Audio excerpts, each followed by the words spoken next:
Primer Congreso Cristeros del siglo XXI. Buenas tardes a todos. ¡Viva Cristo Rey! O sea que sí hay cristeros aquí hoy. Siempre cuando damos un tema o una conferencia o una charla, ¿no? Cuando se comparte algo, siempre es una dicha poderlo dar cuando uno comparte la verdad. Eso tan maravilloso que es poder vivir la verdad, compartir la verdad y tratar de vivirla todos los días. Y yo siempre hago la misma pregunta al inicio de los temas, cuando son temas verdaderamente importantes. A mí me toca nada más ni nada menos, decimos en el argot, el cardenal me deja el zapato muy grande. Después dar un tema después del cardenal don Juan Sandoval, pues no es fácil. Pero a mí me toca hablar de los enemigos naturales de la fe católica. Y entonces tengo nada más 40 minutos para ello. Pero quiero comenzar haciéndole una pregunta a todos los presentes, a todos los que hicieron favor de venir a este Congreso Internacional Cristeros del siglo XXI, y pedirles que levanten la mano los que se quieren salvar, los que quieren ir al cielo. Déjenla ahí, no la bajen. Vamos a pedir a San Miguel Arcángel que les tome una foto a todos para que cuente como prueba. Muy bien, bajen la mano.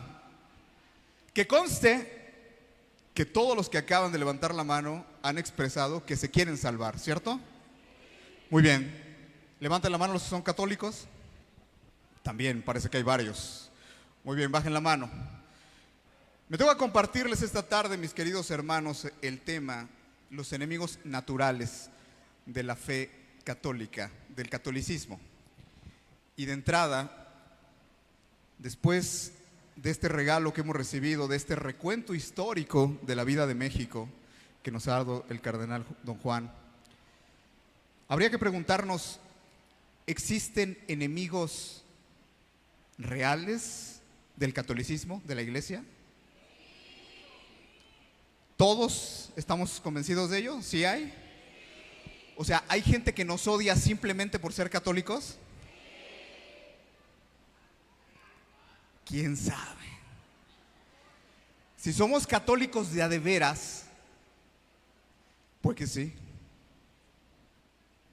Porque uno de los grandes problemas, y lo que voy a tratar en este tema es, se supone que somos el 80% el 80% de la población mexicana es católica, ¿cierto? 100 millones de 128. O sea que se supondría que los enemigos de la Iglesia nos odian a esos 100 millones, ¿correcto? Bueno. ¿Y por qué decimos que son enemigos naturales? Jesús vino a este mundo y el Señor nos enseñó que Él es el camino, la verdad y la vida. Y la verdad siempre tiene enemigos.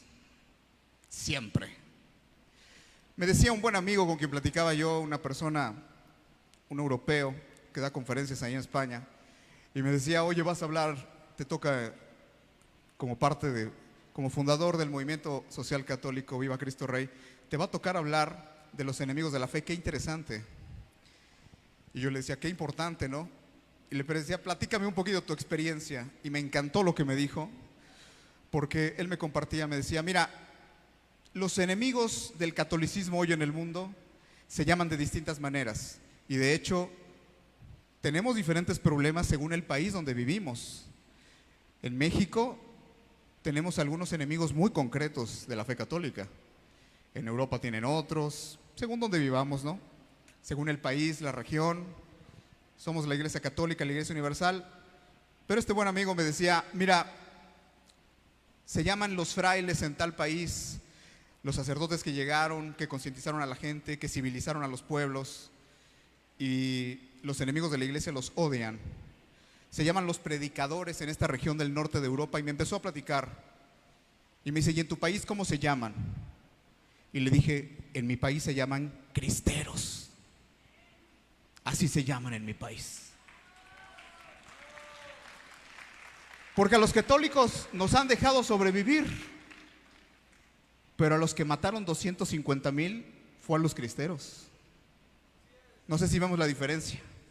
A nosotros nos permiten que hagamos, que vayamos, que ahí estemos, que existamos. Pero los cristeros sí quisieron acabarlos por completo. Y yo quiero comenzar desde esta reflexión porque para hablar de los enemigos naturales de la iglesia, tenemos que tener muy claro, primero, que la iglesia es una iglesia universal, que somos más de 1.300 millones de católicos en el mundo. Esto es bien importante. Estamos hablando, nada más imagínense, en todo el planeta hay casi 420,000 sacerdotes solamente. Casi 500,000 de sacerdotes. Son datos que muy poca gente sabe. Muy poca gente sabe también que en otras partes el catolicismo enfrenta retos muy duros, como por ejemplo el Islam, la invasión que hoy está sufriendo, particularmente Europa. ¿Se acuerdan de la historia de la iglesia? Nosotros ya nos la hemos visto, los católicos, contra el Islam, que apareció allá en el siglo VII después de Cristo, pero esta falsa religión son enemigos naturales del catolicismo y de la iglesia desde siempre. Nada más que antes nos hacían la guerra abiertamente y ahora nos invaden con ejércitos, ahora nos invaden a través de la migración. Entonces llegan a nuestros países y empiezan a cambiar nuestra cultura, que nosotros probablemente para allá vamos. En Venezuela ahorita es el país de más crecimiento de comunidad musulmana en todo el continente. Por algo será, ¿verdad? Porque hay que tratar de atacar a la fe católica, que es finalmente la que opone resistencia, porque es la única que dice la verdad.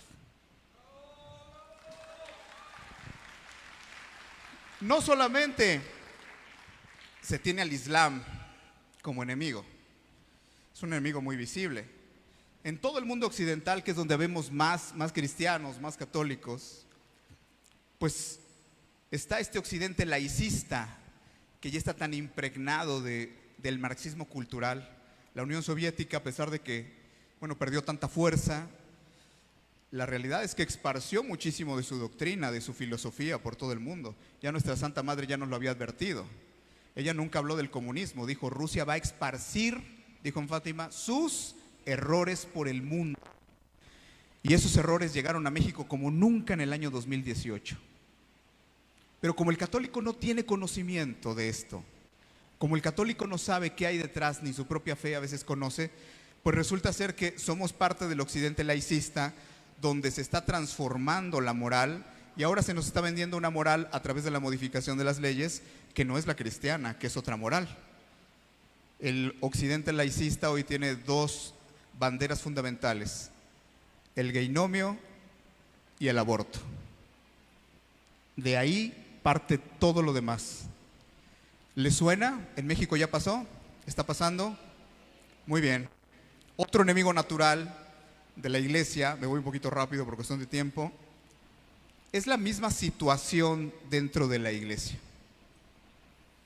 Nosotros vemos hoy con mucha tristeza cómo dentro de nuestra propia fe, del catolicismo, ¿sí se fijan que hay muchos católicos anticatólicos? Yo digo que soy católico, pero combato mi propia iglesia. Es más, le quiero corregir la plana al magisterio de la iglesia. Digo que están mal, me la paso criticando. Yo mismo soy católico, puede ser, y defiendo algo que no conozco. Porque para mucha gente ser católico es desafortunadamente tener una estampita en la puerta de su casa que diga: en esta casa no se admite propaganda protestante. Y yo les digo: ni católica. Porque de la misma manera nos hace falta formarnos que conocer a Dios. Yo sé que si tú estás aquí en este congreso es porque eres una persona seguramente que ha recibido un llamado de Dios.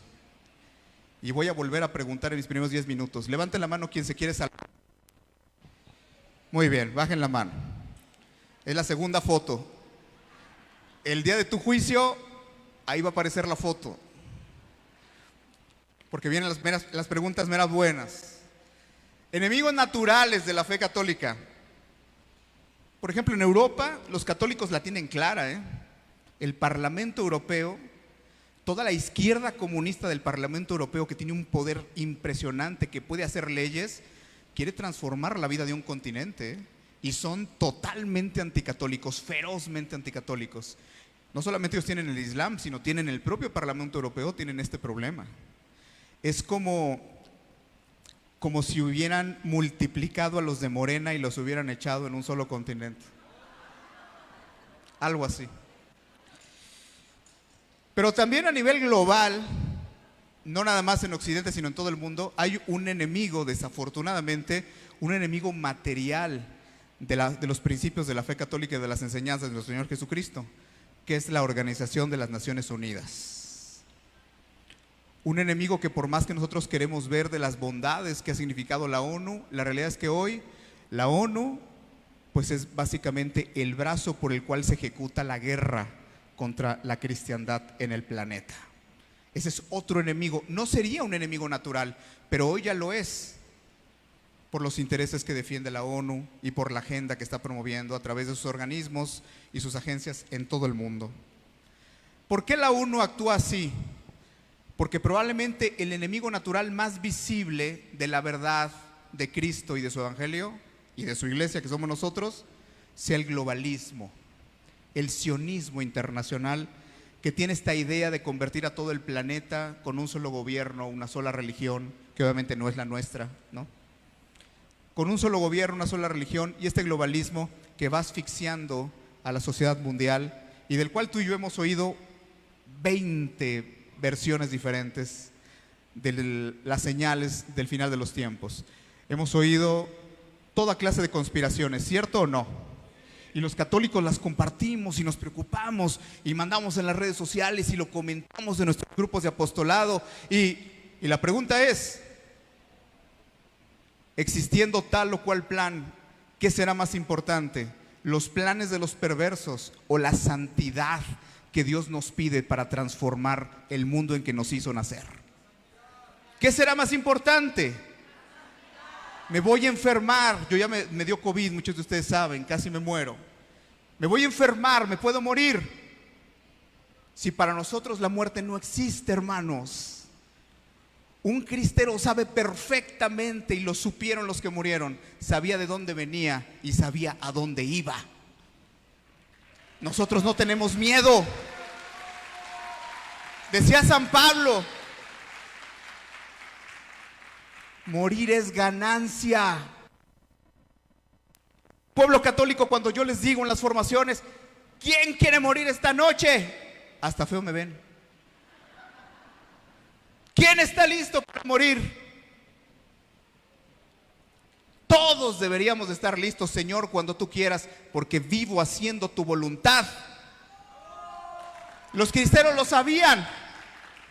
Y la historia de los cristeros hace 100 años casi en este país nos recordó que hay gente que no solamente ha tenido el valor de defender su fe y la libertad religiosa, sino hay gente que ha dicho como María, sí, sí, Señor.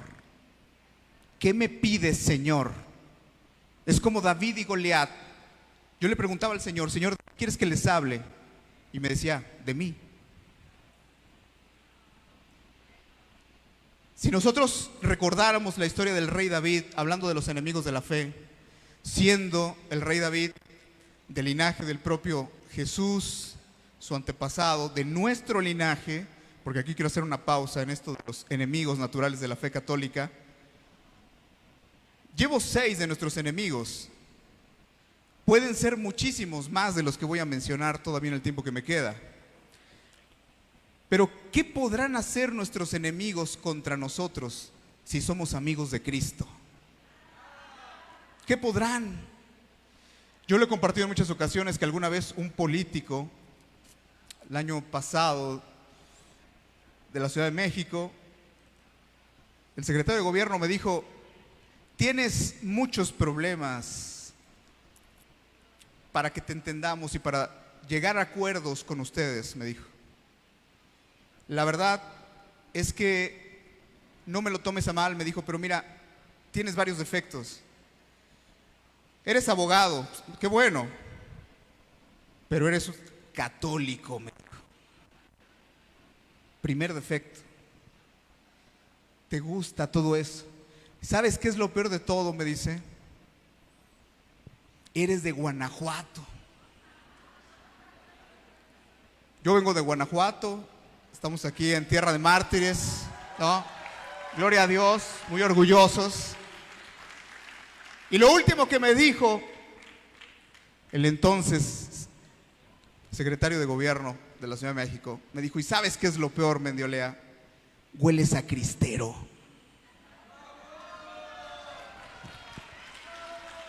Yo le contesté a este pobre hombre que no ha conocido a Dios y le dije: si usted supiera que para mí es un altísimo honor que usted me quiera rebajar de esa manera, porque si de algo un católico puede estar orgulloso es de que alguien le diga que parece que huele a cristero.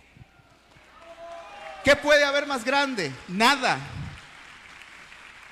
Porque lo decía el cardenal Sandoval aquí, hace 90 años trató calles de destruir a la iglesia, a la fe católica en México. Y no solamente cuando llegó a la presidencia, desde que había sido gobernador en Sonora, ya lo había intentado. Esas leyes él 10 años antes las había publicado siendo gobernador de Sonora. Pero cuando llega a la presidencia, cuando funde el PRI, cuando se juntan los masones para crear lo que todavía hasta hoy es la lacra de la clase política mexicana masónica, cuando él hizo ese intento por terminar, mis queridos hermanos, vamos a misa, nos confesamos, nos podemos casar, comulgamos, y estás sentado tú y yo aquí hoy porque hubo gente que no lo permitió, porque hubo gente que no permitió que se acabara la fe católica en México.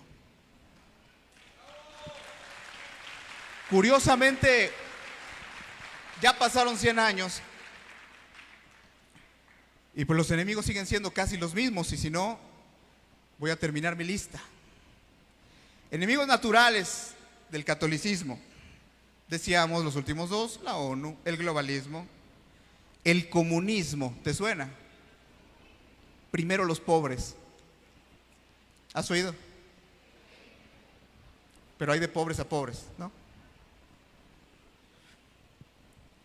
El satanismo.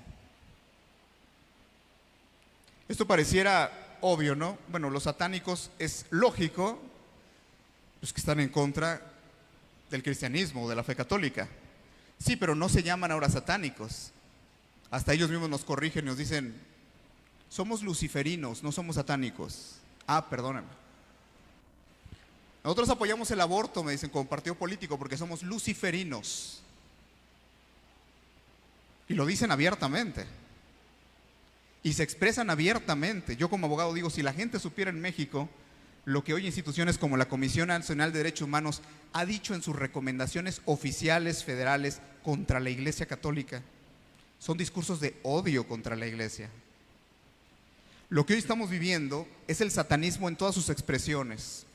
Y alguien dirá: bueno, el satanismo, los satánicos, que por cierto ya pidieron su registro en México como asociación religiosa, ¿no?, para empezar a hacer lo mismo que hacen en Estados Unidos. Uno dirá: bueno, el satanismo, pero eso no hay. Aquí pues tenemos la adoración a la mal llamada Santa Muerte, ¿no? La brujería tenemos. No, el satanismo lo tenemos en todas las esferas de poder político en México. Y si no, pregúntense por qué un presidente consagra a Satanás en un acto chamánico y demoníaco a la nación que votó por él para que la llevara por el buen camino. Que haya gente que no quiera aceptar esto, por ignorancia pereció mi pueblo, decía el profeta Oseas, y hay quien no lo quiere escuchar.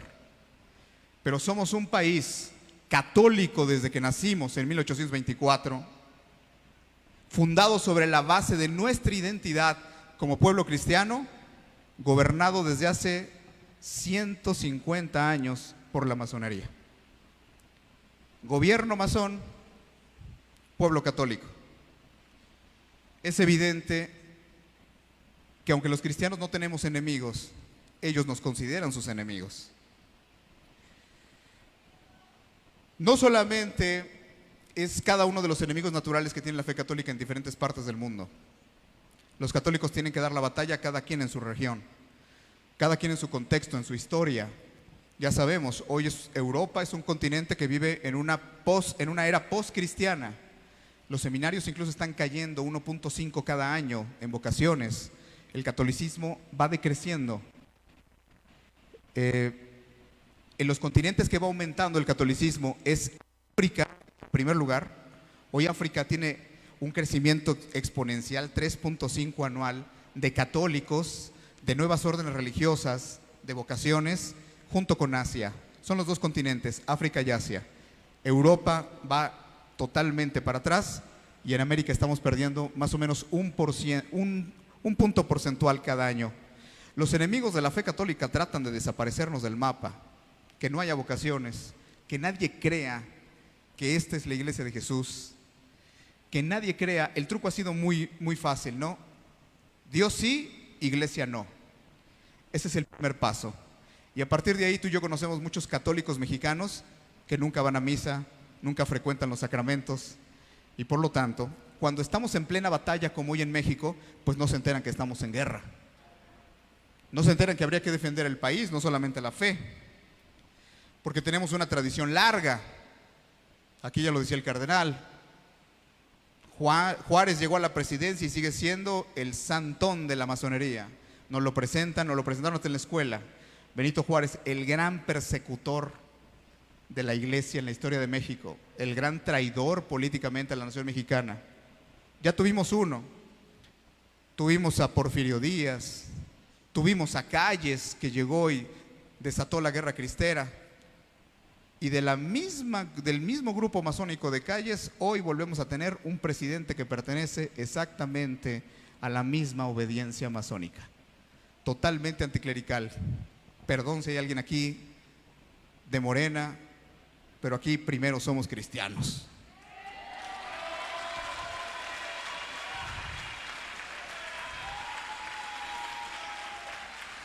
A veces, cuando a los fundadores del movimiento Viva Cristo Rey nos cuestionan tanto, ¿no? O cuando se sabe, ¿no?, que nos persiguen o que nos amenazan. Yo siempre me acuerdo de esta frase, ¿no? Porfirio Díaz decía, dice en sus memorias, una de sus frases célebres es que decía, él en cualquier junta política decía, él como buen masón, decía Porfirio Díaz, ese dictador que tuvo México, decía, no se preocupen, un perro que tiene un hueso en el hocico no muerde ni ladra, decía. Y yo siempre que me acuerdo de esto digo, qué caray, en Viva Cristo Rey no tiene hueso ninguno. Y los cristeros mordían y ladraban. Es este término de dominicos, somos los perros de la casa de Dios, los que defendemos nuestra fe. Y ya no la defendemos, y no la defendemos ahora con rifles, ¿no?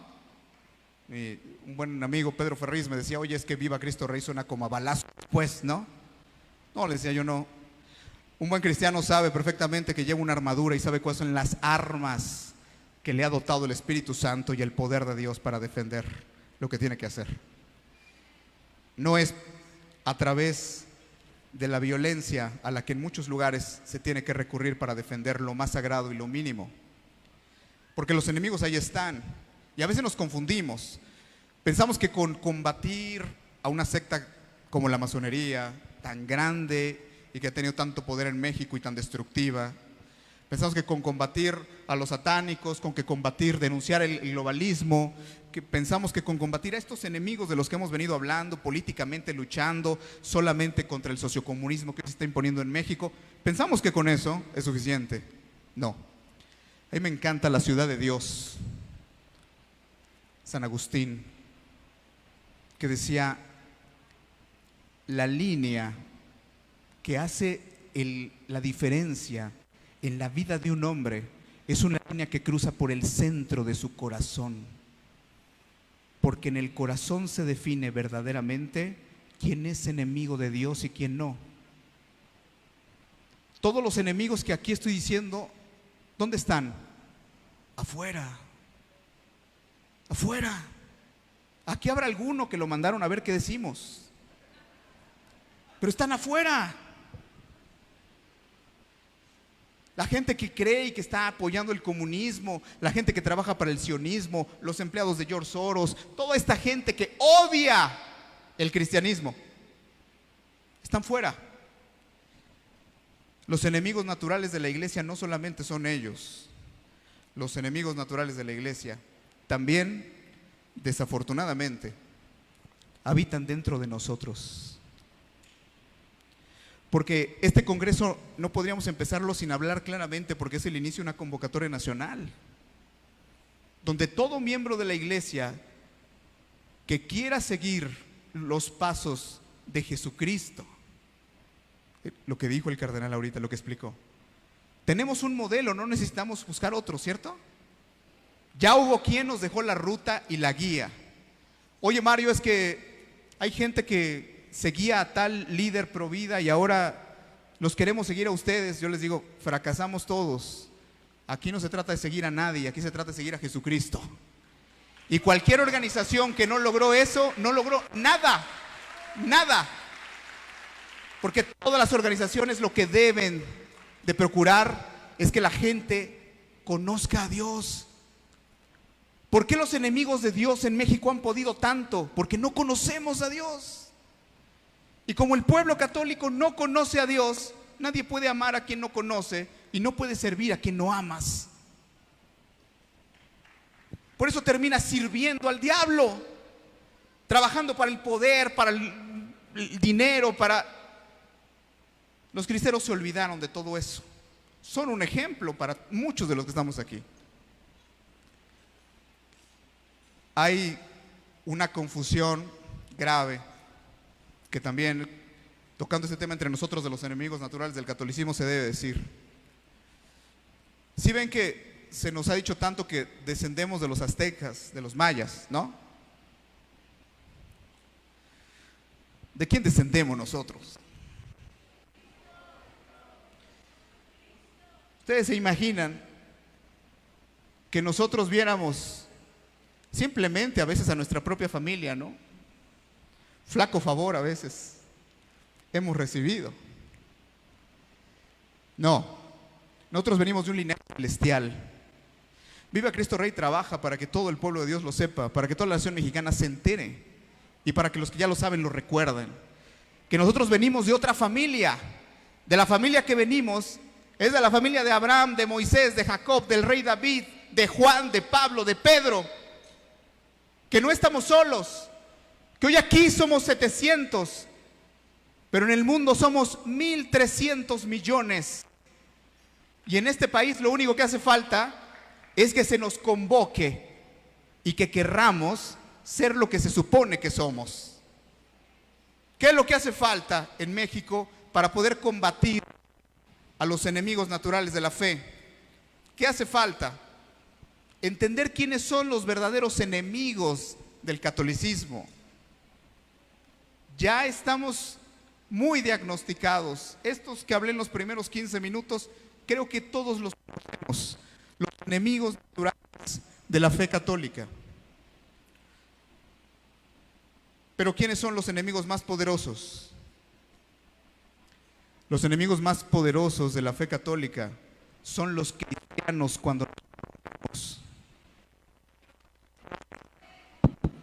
Es un espíritu de la 4T que se metió aquí. Los verdaderos enemigos de la fe católica somos los cristianos cuando nos corrompemos. ¿Quién puede ser más enemigo de la fe que un católico cobarde, mudo, tibio? ¿Sí vieron las piedras volar?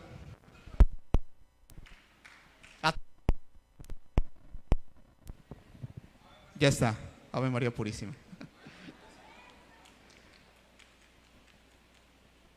Tú eres enemigo de la fe católica.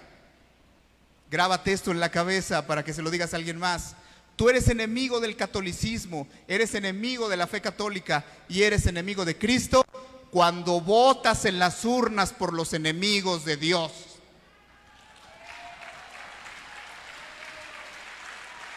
Viva Cristo Rey lo tiene perfectamente claro, porque la iglesia lo tiene claro. Es una cuestión que nace de nuestro corazón en tiempos en que todo parece perdido. En tiempos en que pareciera que los enemigos naturales de la fe nos van ganando, en que pareciera que esto ya es el país del aborto, del geinomio, de la legislación de las drogas, de los niños transgénero, del silencio de muchos responsables espirituales, de la complicidad de muchos sectores de la sociedad. Si este país estuviera verdaderamente evangelizado, los enemigos de la fe no pudieran hacer nada, porque nadie votaría por los enemigos de Dios. El problema es que no estamos verdaderamente evangelizados. ¿Y a quién vamos a voltear a ver? ¿A los obispos, a los sacerdotes? Con un dedo apuntamos y 3 apuntan a nosotros mismos. Vuelvo a preguntar, ¿quién se quiere salvar? Todavía levantan la mano. ¿Y qué chamba nos vamos a llevar después de este congreso? Yo en la formación que el Señor me ha permitido dar ya desde hace años en la iglesia, yo siempre les digo, todo aquello que se recibe dentro de un retiro, de un congreso, todo lo que se recibe y que no lo aplicas en las siguientes 72 horas en tu vida, es letra muerta. Se quedó. Por ahí el Espíritu Santo en su misericordia te lo trae de repente como a tu conciencia, pero hay que aplicarlo rápido, rápido. Porque en lo que yo he estado aquí, en estos 30 minutos creo ya van, no he visto el semáforo, pero en lo que estamos aquí en este tema, ¿sabes cuánta gente ha muerto sin sacramentos? Porque los enemigos de Dios lo alejaron de la fe. No te quiero hablar del desabasto de comida, medicinas, de la injusticia social, lo que siempre hay, ha habido y habrá. Porque perderlo a Dios es perderlo todo. Y después de haber recibido la gracia tan grande de ser un país católico, yo siempre me imagino que así como David llegó contra Goliat, y David llegó duro con la onda, listo. Se me figuraba que David levantaba la mano y le decía a Dios, yo lo mato, yo callo ese bocón. Hay veces que cuando prendo la televisión en la mañana siento lo mismo. Hay veces que nosotros lo que hoy decimos es, nos quejamos, pero ¿cuántos de nosotros le decimos al Señor, Señor, yo lo mato? Porque escúchenlo bien, mis queridos hermanos, cada persona a la que tú evangelizas es un esclavo menos para la masonería en este país. Esa es la gran realidad del trabajo que tenemos todos, absolutamente todos, porque vamos a salir de este congreso y los enemigos ahí siguen estando. Pero puede ser que la actitud que nosotros tengamos ya sea muy diferente. Tengamos que salgamos con una conciencia renovada. Dice, yo muchos años estuve en el movimiento de la renovación carismática, ¿no? Dice un canto ahí, como las águilas, ¿no? Los que esperan en Jesús. Y me dice un pastor que es un buen amigo, oye, ¿y tú qué haces en tu iglesia? Le digo, despertando pollos. Porque a veces vivimos como limosneros de Dios, siendo católicos, teniéndolo todo, todos los medios de salvación los tenemos, y los enemigos del catolicismo hacen con nosotros lo que se los permitimos. ¿Avanzan? ¿Por qué avanzan? ¿Porque son muy poderosos? No. ¿Quién es el poderoso? ¿Quién? ¿Todos estamos seguros que se puede acabar con lo que hoy está sucediendo en la nación? ¿Que se puede tener? ¿Hacia dónde estamos yendo? Muchos ya no contestan, ¿sí ven? Dicen, pues es que recibo una beca del gobierno y mi compadre trabaja en tal dependencia y pues nos echa la mano en algunas cosas. Y es donde empezamos, ¿no? En esta pugna de ser o no ser cristianos. De ser o no ser lo que Dios nos ha dado por misión. Somos el país donde vive la madre de Jesucristo. Punto. Así de simple. Y quiero cerrar mi tema haciendo una reflexión en ese sentido. ¿Qué hay en México que el demonio lo quiere destruir?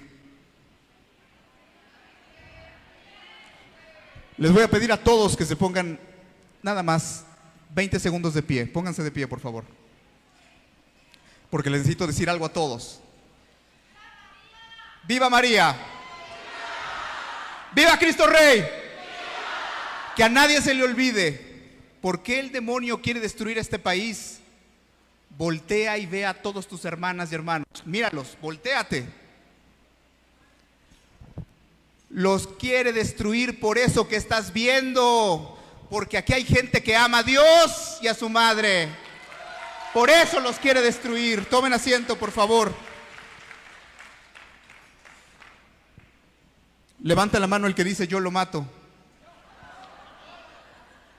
Ojalá no lo vayan a editar, luego van a decir ahí en el Congreso Internacional Cristero andaban, ¿no?, mandando milicias para asesinar gente. Concluyo con unas palabras que algunos de ustedes ya conocerán. Yo lo he compartido recientemente en redes sociales. Un colega mío, yo le digo tanto al Señor, Señor, si donde abunda el pecado sobreabunda la gracia, ¿por qué no hay más abogados trabajando conmigo para rescatar tu país? Y lo digo con tristeza. No sé si te pasa desde tu profesión, desde tu oficio. Yo digo, ¿por qué tanta gente que sabe tanto, que puede tanto? Y bueno, se me olvida que el que nos llama es Él, ¿verdad? Es como si el Señor me recordara y me dijera, pues tú cómo andabas, ¿te acuerdas? ¿Te acuerdas cómo andabas antes de que yo te trajera de rodillas de vuelta a mi casa y a servir a mi hijo? Pero tengo un colega en el mundo cristiano, aunque él muera, sigue siendo nuestro hermano y está vivo. Y es una de las personas que más quiero abrazar el día que Dios me llame a su presencia. Anacleto González Flores, el beato. Y con unas palabras que probablemente hayas escuchado. Anacleto nos dio hace 94 años una carta. Una de sus cartas más conocidas es esta que te voy a leer, con un mensaje al que, a pesar de que han pasado casi 100 años, pareciera que el país no ha cambiado mucho. Y nuestra realidad, como en un círculo, como en una rueda, vuelve a estar casi en las mismas condiciones, también de persecución religiosa, en muchos sentidos. Anacleto González Flores, que es un ejemplo para su servidor y seguramente para muchos de los que estamos aquí, en el Congreso Internacional Cristeros del Siglo XXI, en este Congreso, no me queda la menor duda que hay muchos vivos y muertos escuchándolo. Estoy seguro que Anacleto debe estar sentado por aquí en este momento, diciendo, como dirá toda la eternidad, ¡viva Cristo Rey! Palabras de Anacleto con las cuales termino y doy gracias a todos por su asistencia a este congreso, a nombre de todos mis hermanos, los fundadores del movimiento. El beato Anacleto González Flores dijo: muchos católicos desconocen la gravedad del momento y sobre todo las causas del desastre. Ignoran cómo los tres grandes enemigos, el protestantismo, las sectas, la masonería y la revolución, es decir, la revolución a la clase política de ese momento, ¿no?, los líderes, los generales que fundaron el PRI, hoy Morena, trabajan de manera incansable y con un gran programa de acción alarmante y bien organizado. Estos tres enemigos están venciendo al catolicismo en todos los frentes, a todas horas y en todas las formas posibles. Combaten en las calles, en las plazas, en los talleres, en las fábricas, en los hogares. Se trata de una batalla generalizada. Tienen desenvainada su espada y desplegados sus batallones en todas partes. Esto es un hecho. Cristo no reina en la vida pública de las escuelas, ni en el parlamento, ni en los libros, ni en las universidades, ni en la vida pública y social de la patria. Quien reina ahí es el demonio. En todos aquellos ambientes se respira el hálito de Satanás. ¿Y nosotros, decía Anacleto, qué hacemos? Nos hemos contentado con ir a rezar, ir a la iglesia, practicar algunos actos de piedad, como si ello bastase para contrarrestar toda la inmensia de conjuración de los enemigos de Dios. Les hemos dejado a ellos todo lo demás: la calle, la prensa, la cátedra en los diversos niveles de enseñanza. En ninguno de esos lugares han encontrado una oposición seria, y si algunas veces hemos actuado, lo hemos hecho tan pobremente, tan raquíticamente, que puede decirse que no hemos combatido. Hemos cantado en las iglesias, pero no le hemos cantado a Dios en la escuela, en la plaza, en el Congreso, en los lugares donde Cristo ha sido arrinconado por el medio ambiente. Reducir al catolicismo a una plegaria secreta, a queja medrosa, a temblor y espanto ante los poderes públicos cuando estos matan el alma nacional y atasajan en plena vía la patria, no es solamente cobardía y desorientación culpable, es un crimen religioso, público y social que merece todas las execraciones, es decir, toda la crítica, la condena. Las almas sufren de empequeñecimiento y de anemia espiritual. Nos hemos convertido en mendigos, renunciando a ser dueños de nuestros destinos. Se nos ha despojado de todas partes y todo lo hemos abandonado. Hasta ahora, casi todos los católicos no hemos hecho otra cosa que pedirle a Dios que Él haga, que Él obre, que Él realice, que haga algo o todo por la suerte de la iglesia en nuestra patria. Y por eso nos hemos limitado a rezar esperando que Dios obre. Y todo ello bajo la máscara de una presunta prudencia. Necesitamos la imprudencia de la osadía cristiana. Más aún, no son pocos los católicos que se atreven a llamar imprudente al que sabe afirmar sus derechos en presencia de sus perseguidores. Es necesario que esta situación de aislamiento, de alejamiento, de dispersión nacional termine de una vez por todas y que a la mayor brevedad se piense ya de una manera seria en que seamos todos los católicos de nuestra patria, no un montón de partículas sin unión, sino un cuerpo inmenso que tenga un solo programa, una sola cabeza, un solo pensamiento, una sola bandera de organización para hacerles frente a nuestros perseguidores. Yo diría amén. Gracias le damos a Anacleto por esas palabras que hoy otro abogado como él, católico como él, al servicio de la patria como él, comparte en este congreso. Y pongámonos en las manos de Dios, porque no se te olvide que en este congreso lo primero que hiciste fue levantando la mano diciendo que te querías salvar. Pero no es salvar nosotros, es salvar a muchos otros, llevarlos a Dios y también devolverle este país a su dueña, a Santa María de Guadalupe. ¡Viva Cristo!